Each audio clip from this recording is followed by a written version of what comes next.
Hi friends! Thanks for tuning in.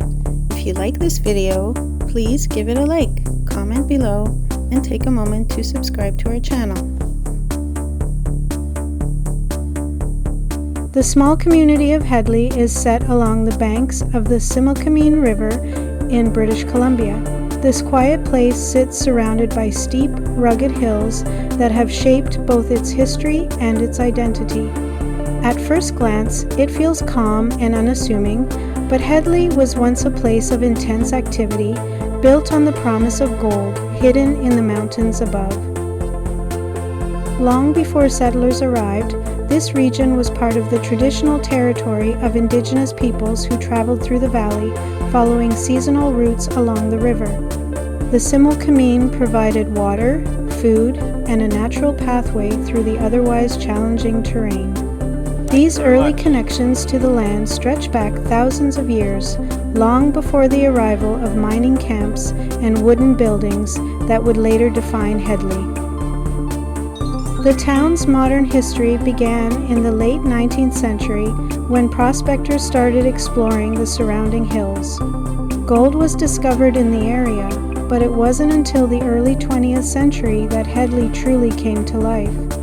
In 1904, the nickel plate mine began large-scale operations high above the valley floor. This mine would become one of the richest gold producers in the province. Getting that gold out of the mountain was no simple task. The ore had to be transported from the mine down to the town below, and engineers built an aerial tramway stretching over the steep cliffs. Buckets carried crushed rock down the mountainside, a constant movement that became a defining feature of life in Hedley. The system was both efficient and risky, a reminder of how demanding mining life could be in such a rugged environment. As the mine grew, so did the town. Hedley quickly developed into a busy community with homes, shops, hotels, and services for workers and their families. At its peak, the population reached several hundred people. The rhythm of daily life was tied directly to the mine, with shifts, shipments, and the steady hum of industry shaping the pace of the town. But like many mining towns, Hedley's fortunes were tied to the success of a single resource. When gold prices dropped and operations slowed, the town began to change. Thank you very much. The nickel plate mine closed for a period during the Great Depression, reflecting the wider economic struggles of the time. Although it reopened later and continued producing gold for several decades, the long-term trend was clear. By the mid-20th century, mining activity declined, and Hedley gradually became quieter. The mine eventually shut down for good in 1996, marking the end of an era that had defined the community for nearly a century. What remained was a small town with deep roots and a landscape marked by its industrial past. Today, Hedley feels like a place caught between past and present. Some of the original buildings still stand, offering a glimpse into its early days.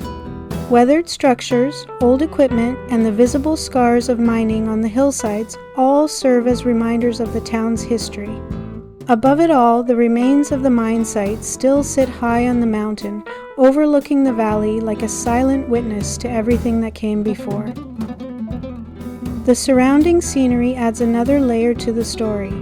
The Similkameen River continues to flow steadily through the valley, its path unchanged by the rise and fall of industry. The dry, desert-like climate of this part of British Columbia creates a landscape that feels different from the province's more familiar forests. Sagebrush, open slopes, and wide skies define the view, giving the area a distinct character. Despite its quiet nature today, Hedley still draws people who are interested in history, geology, and the remnants of old mining life. Hedley stands as an example of many small towns across Western Canada that were built on natural resources and adapted as those resources faded. In the end, Hedley offers something simple but meaningful, a chance to see history where it happened. It's a reminder that even the smallest places can hold a rich and lasting connection to the past.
Thank you very much.